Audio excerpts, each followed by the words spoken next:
Hello, everyone. Welcome back to Eye Opener Society. Welcome back to another bonus episode that I got for you. I appreciate everybody that tunes in, joins us here. It's really, really appreciated. You don't know how much.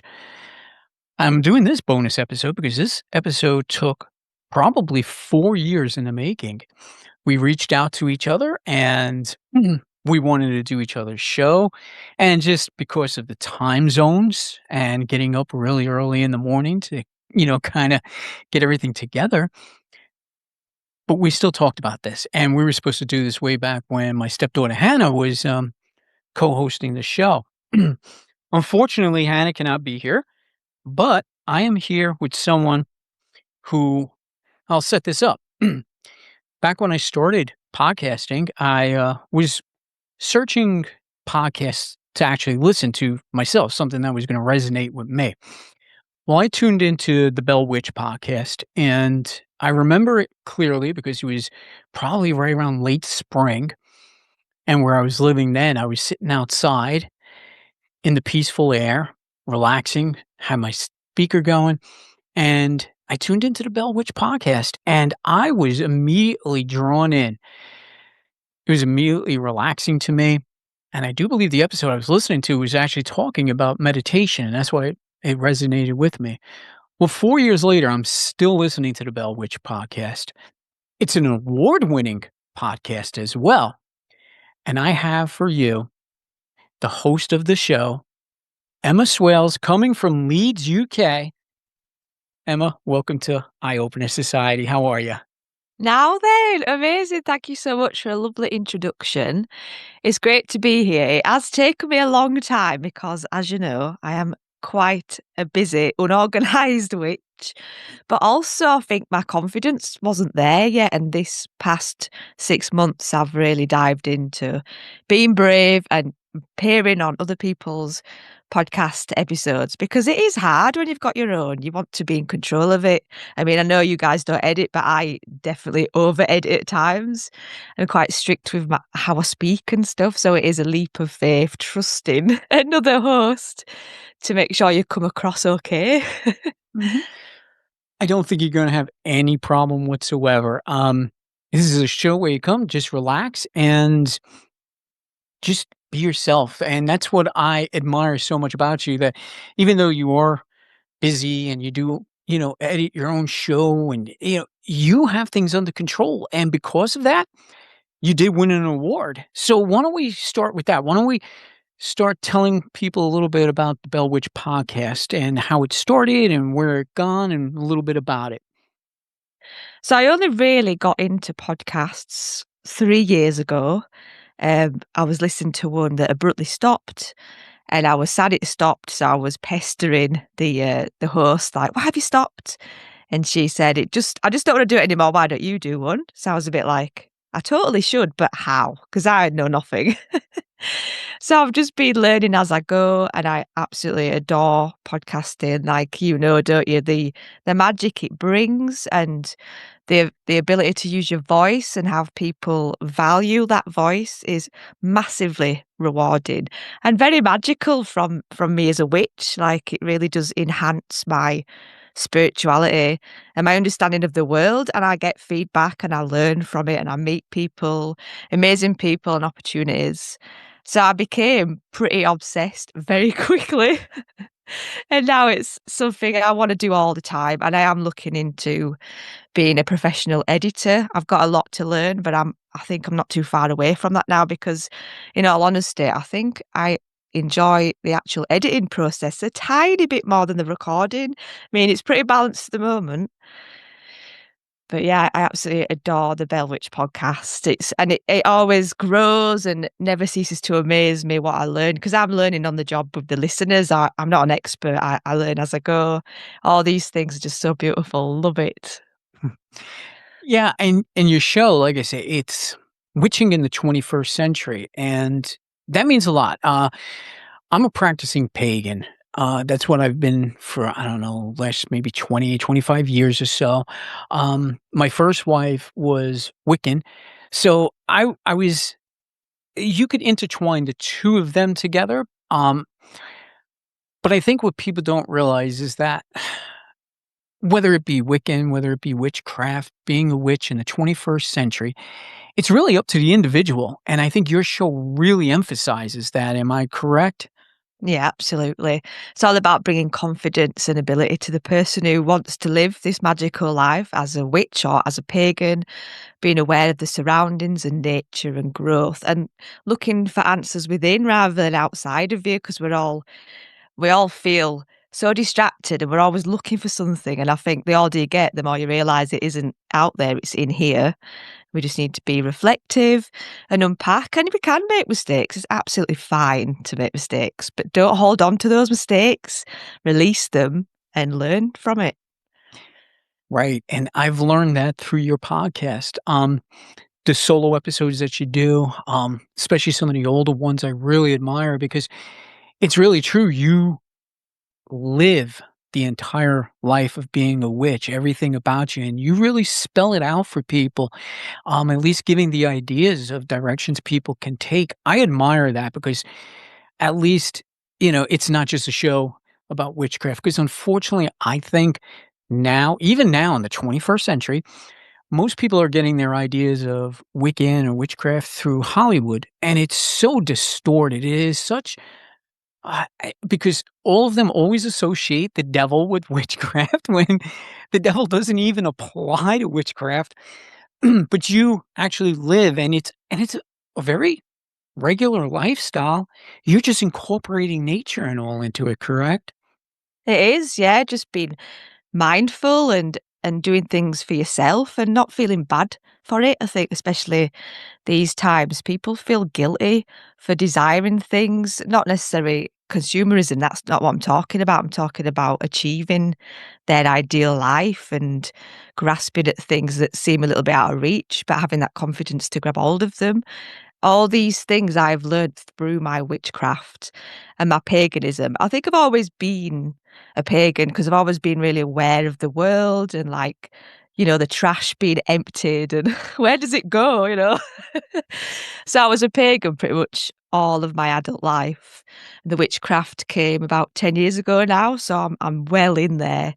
I just love it, absolutely love it. It's enabled me to heal because I've been depressed pretty much my whole childhood and some of my early teenage years until I lost my mum at 19. I think that was like the catalyst, and it was a massive catalyst.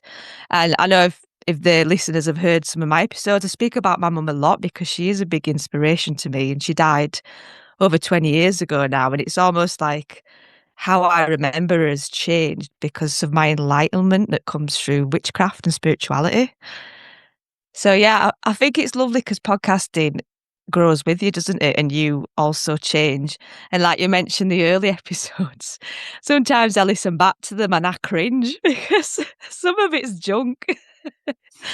I'm obviously not know what I'm talking about.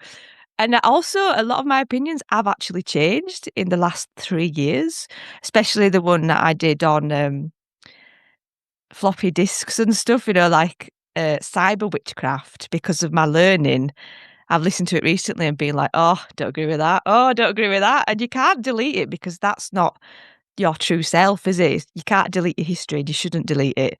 But it is so curling when I listen back. Wow, it's funny. I actually remember that episode. I do remember listening to that, but it's fine. I don't see any reason why opinions and ideas cannot change, and that's part of paganism. It's part of witchcraft. We learn as we grow, so there's nothing wrong with that. And yes, your mom.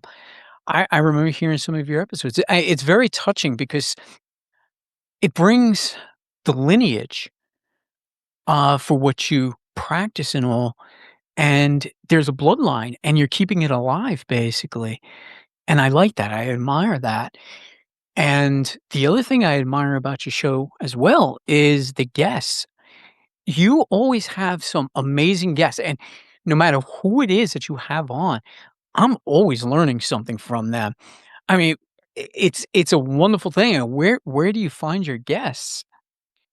In the beginning, I used to seek them out and message them online on their Instagrams, or if I've got books, I'd email people who've written books. And I did all right. I did maybe, I don't know, 50-50 on that. But now, I mean, I haven't invited anybody for ages because I have such a big queue of amazing guests and witches and healers and spiritual people. Oh my God, it is truly amazing. And I thank my lucky stars that people value this voice enough to want to come on to the show. I mean, I do find it a little bit stressful as well because I'm really aware that they're waiting either to be edited and come out or to be on the podcast. And I get a bit flappy, but I am just me on my own doing this in my room with no outside help whatsoever. So I am very slow. But isn't it amazing that people actually want to come on? Oh my gosh, it blows my mind. I that is nice, and but you have that welcoming sense to you where people do wanna be on, and because of that, you also won, an award too, is that correct? I've won Pagans of the North Podcast of the Year twice now. Twice, Uh, mhm. and I also won the Hub Hopper Awards a couple of years back, which I thought was a good achievement because they didn't know me. It's the people who run Pod Squeeze, which is like an AI editing tool. They had their own competition, and it was based in America, I think. And I think I was against a couple of other podcasts that were really random, like a tech one and a soldier one. It was a bit like, I'm not going to win this. What the heck? And I won it. It was just incredible. Mhm. And I'm always applying for awards, but they're expensive. I mean, I can't do many because it's like $200 a pop. So yeah, it's Yeah, at that mad. price, they should just hand you the award. I know it's madness, but I do really want a trophy. Like I want to have a little shiny trophy just on the sideboard here. So when I'm editing and I'm feeling unconfident, I can just have a glance and it's there, all shiny. Well, beyond that, you have the podcast itself. It's a huge achievement, and like I said, I've watched you grow as well, and I'm one of your biggest fans. I know you have tons of fans too as well, and I gotta say, I really appreciate the show just because, again, you keep learning from it, and you are so dedicated to it, and the amount of effort that you do put into it, especially the editing. Because me, I'm completely lazy. I just put it up on Podbean, let Podbean do the editing, and boom, it's up, and I'll have your episode up this Saturday, but Amazing. but and that's the difference. All of us that do these shows, we all have our way of doing it. We all put our hearts, our souls, our energies into them, and it always shows. And yours always resonated with me because of that. You're doing an amazing job. I'm always looking forward to the next episode. I'll always share your episodes, and that's why I wanted to have you on. Um, who would you say was your best guest or your favorite guest on your show? If I'm not Oh, putting you on the spot. such a hard question. I've had so many different kinds of people on it, and I strive to get especially men on it because I think the witchcraft scene is very woman dominated, which isn't a bad thing, but I do need the balance of guys. So I think who've I had recently? Oh my god, I should have looked at my list. Well, well, here's what I'll do. So I'm not putting you on the spot because all of your guests are amazing anyway. They're all so different, you know what I mean? And it's not just Yes. witchcraft, it's also like different aspects of spirituality. Yes, that's very true. But I'll tell you one of my favorite episodes, it wasn't that long ago. Uh, you basically gave your audience kind of a guided tour of your adventures in the UK. You visited all of these places and museums and all, and you went ahead and gave kind of like a mini series on it. And I was so because it was like I was there with you, and your excitement actually came right through the airwaves, and I felt everything that you were feeling. And I was amazed because I don't even have a passport. So for me to get over there, I got to get a passport and all and travel. And but you put me there. And you walk the audience through it, and that to me was an amazing show. Do you wanna just touch on that one real quick before we go? Yeah, so that was my gallivanting dance last summer for my big 40th because turning 40 is a massive thing for me. My mother didn't make it there. She died 2 weeks before her 40th. So I always figured I'd even, like, rock it or proper sink and, like, bottom of the barrel thing. Midlife crisis. Anyway, it went up. And a lot of that was because my lovely husband organised this once in a lifetime adventure down south, right at the bottom of the country. I'm in the middle of UK.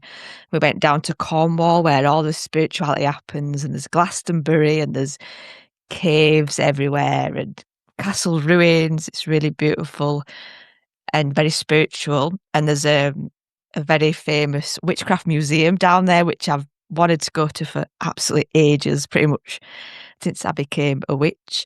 So when I were down there, it inspired me so much, and I were writing notes on my phone as I went and sort of talking into my recording and stuff in hope to keep hold of the excitement of the time. And I think I did a good job of that. It was amazing. It was life-changing, and I see why people are drawn to that area, especially like Glastonbury and stuff with the sacred wells and the Arthur of the Round Table, like the Knights Round Table and stuff. There's a lot of history there. And even though I'm proudly Northern and I would never move from Yorkshire, West Yorkshire, if I were going to move anywhere, I'd probably move to the coast or move to Glastonbury because it really is magic down there. It's beautiful. And it certainly is, and I only know that because of your episodes. You really brought the audience there, and it was much appreciated. So why don't you tell my audience where you can be found? So I'm the Bell Witch podcast on Instagram, separated by underscores. My podcast is absolutely everywhere. I'm always working hard, finding new hosts, new platforms, new apps to put it on. So if you Google the Bell Witch podcast, it should be there at the top amongst the actual Bell Witch, which was a thing I didn't know about when I picked my name. So I run with that, and my trailer is kind of taking the mick a little bit about not that Bell Witch, this Bell Witch. As there's 2 famous Bell witches. There I is? I think you're didn't more know that. famous. I don't know. Not quite as scary. It's true, very true. But yeah, so everybody out there listening, please listen to the Bell Witch podcast. I think everybody has something to learn from it, whether you're curious about witchcraft, or if you are, into the Wiccan lifestyle, or even witchcraft for that matter, or paganism. You can always learn. And Emma always brings a wonderful show. It's very relaxing. There's always fantastic guests on there. So go ahead and find the Bell Witch podcast. Listen, follow, like, and I want to seriously thank you for coming on the show. You're amazing. You are the friendly green witch, and I love it very much. And I really extend all of my listeners to you, everything. I thank you for this. I really do.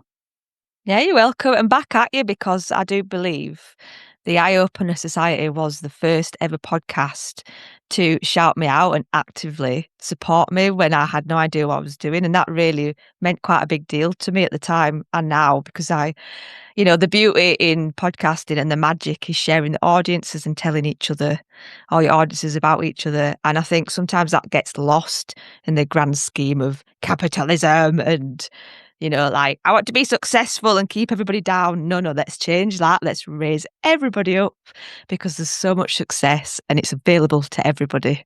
And that's magic. That certainly is. And the whole world is magic, and you are part of that magic. Again, I thank you very much. And I thank you, the audience, for tuning in. Very much appreciated. And again, the Bell Witch podcast, find her on all platforms. Follow her on Instagram. Follow her on Facebook. Like, follow, and enjoy. Thank you again, and we'll see you again soon.